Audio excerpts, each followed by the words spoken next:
భూమే ప్రాణంగా జీవించే రైతులకు భూ సంబంధిత సమస్యలు లేకుండా చేయటమే కూటమి ప్రభుత్వ ప్రధాన లక్ష్యమని దర్శి నియోజకవర్గ Telugu Desam party incharge doctor Gottipati Lakshmi అన్నారు.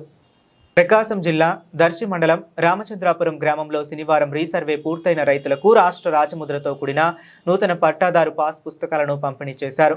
అనంతరం ఆమె మాట్లాడుతూ ఎన్నికల సమయంలో ఇచ్చిన హామీ మేరకు రైతులకు రాష్ట్ర రాజముద్రతో కూడిన కొత్త పట్టాదారు పాస్ పుస్తకాలను అందజేస్తున్నామని తెలిపారు.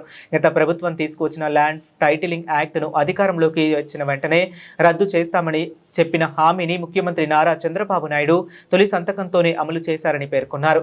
అలాగే గతంలో రాజకీయ నాయకుల ఫోటోలతో జారీ చేసిన పాస్ పుస్తకాల స్థానంలో రాష్ట్ర రాజముద్ర, క్యూఆర్ కోడ్, బ్లాక్ చైన్ సాంకేతికతతో కూడిన అధునాతన ట్యాపరింగ్కు వీలు లేని కొత్త పట్టాదారు పాస్ పుస్తకాలను రైతులకు అందజేస్తున్నామని తెలిపారు. ఈ పాస్ పుస్తకాలు భూమి యాజమాన్య హక్కుల మరింత భద్రతను కల్పిస్తాయని, రీసర్వేలో జరిగిన లోపాలను సరిదిద్దుతూ రైతుల హక్కులను పరిరక్షించేందుకు ప్రభుత్వం కట్టుబడి ఉందని ఆమె పేర్కొన్నారు. అనంతరం వ్యవసాయ శాఖ ఆధ్వర్యంలో రైతులకు ఎల్ఆర్జే 133/33 రకం కింది విత్తనాల 4 కిలోల బ్యాగులను డాక్టర్ గొట్టిపాటి లక్ష్మి చేతుల మీదుగా పంపిణీ చేశారు. ఈ కార్యక్రమంలో నియోజకవర్గ పరిశీలకులు గంజం రాఘవేంద్ర, టీడీపీ యువ నాయకులు డాక్టర్ కడియాల లలిత్ సాగర్, దర్శి మండల ఇన్ఛార్జ్ తహసీల్దార్ రజని, వ్యవసాయ శాఖ అధికారి Anuradha, Darsi AMC chairman Daram Nagaveni, Subbarao, Darsi municipal chairman Narapasetti Pichaiah, TDP నాయకులు, ప్రజాప్రతినిధులు, అధికారులు, రైతులు, కూటమి శ్రేణులు పాల్గొన్నారు.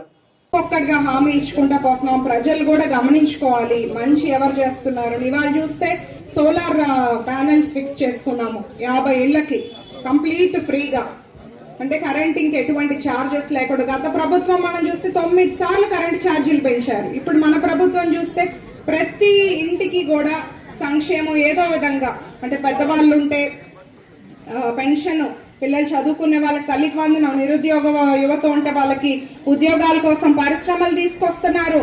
మహిళలకి ఫ్రీ గ్యాస్, ఫ్రీ బస్సు, ఇప్పుడు కరెంట్ ఫ్రీగా అందేలాగా సోలార్ ప్యానెల్స్ ఫిక్స్ చేసుకుంటున్నాము. ఇట్లా ఏ ప్రభుత్వమైనా గతంలో ఆలోచించారా? ఇన్ని మంచి పథకాలు, ఇన్ని మంచి అభివృద్ధి కార్యక్రమాలు చేశారా అని మిమ్మల్ని మనం ప్రశ్నించుకోవాలి. మనం ఈ గ్రామంలో కూడా 2 రోడ్లు వేసుకున్నాము, క్యాటిల్ షెడ్స్ ఇచ్చున్నాము, ఇంకా కూడా వేయాల్సింది ఉంది, ఇంకా పని చేయాల్సింది ఉంది, అభివృద్ధి జరగాల్సింది ఉంది. నేను కష్టపడుతున్నాను. ఎక్కడెక్కడ ఇంతకు ముందు ఇక్కడ ఒక రోడ్ అడుగున్నారు లాస్ట్ పోయిన నెల నేను వచ్చినప్పుడు. అది నెక్స్ట్ ఎప్పుడైతే మనకు ఫండ్స్ వస్తాయో దాని కింద ఆ రోడ్ పెట్టి చేపిస్తానని హామీ ఇచ్చున్నాను. అది నాకు దృష్టిలో ఉంది. అంతేకాకుండా మన గ్రామానికి కానీ ఇంకా ఎప్పుడు ఏ ఇబ్బందులు ఉన్నా కూడా మన మారళ్ళ అన్న కష్టపడుతున్నారు, మీకు అందుబాటులో ఉంటున్నారు, మీరు ఆయన కలవచ్చు, పనులు చేపిస్తారు, నా దాకా తీసుకొచ్చి మీ ప్రాబ్లమ్స్ కూడా చెప్తున్నారు. మీరు అందరూ గమనించుకోవాలి ఎవరు మీ మధ్యలో ఉంటున్నారు, ఎవరు కష్టపడుతున్నాము, ఏ ప్రభుత్వం మంచి చేస్తుంది అని ఎప్పటికప్పుడు మనం ఆలోచించుకోవాల్సింది ఉంది. అట్లాగే మన గ్రామంలో కూడా కొంచెం ఆరోగ్యానికి కానీ ఇబ్బంది అయ్యి ఖర్చు అయ్యి ఉన్న వాళ్ళకి ప్రభుత్వం తరఫున సీఎం రిలీఫ్ ఫండ్ ఇప్పించాము, చాలా మందికి ఎల్ఓసి ఇప్పించాము. ఎప్పుడు కూడా అన్ని విధాలుగా మొన్న 1 లక్ష రూపాయలు ఎల్ఓసి ఇప్పించాము మన గ్రామం వాళ్ళకి. ఏ విధంగా అయినా కూడా మేము మీకు అందుబాటులో ఉంటాను. మీకు ఏ ఇబ్బంది ఉన్నా నేను అది తీర్చడానికే నేను కష్టపడి పనిచేస్తున్నాను. దర్శి నియోజకవర్గంలో కూడా ఎన్నో నిలిచిపోయిన ప్రాజెక్టులు అన్ని ముందుకు తీసుకెళ్తున్నాము. రోడ్లు డెవలప్మెంట్లు కాకుండా గతంలో మన తెలుగుదేశం పార్టీ ఉన్నప్పుడు శంకుస్థాపన అప్పుడు స్టార్ట్ చేసుకొని మనం లాస్ట్ 5 ఇయర్స్ వైసీపీ గవర్నమెంట్ లో ఎటువంటి ప్రోగ్రెస్ లేని పనులన్నింటినీ ఇప్పుడు పూర్తి చేసుకుంటున్నాం. టీటీడీ కళ్యాణ మండపం అయినా, అన్నా క్యాంటీన్ అయినా, స్పోర్ట్స్ స్టేడియం అయినా, డ్రైవింగ్ స్కూల్ కూడా రాబోతుంది.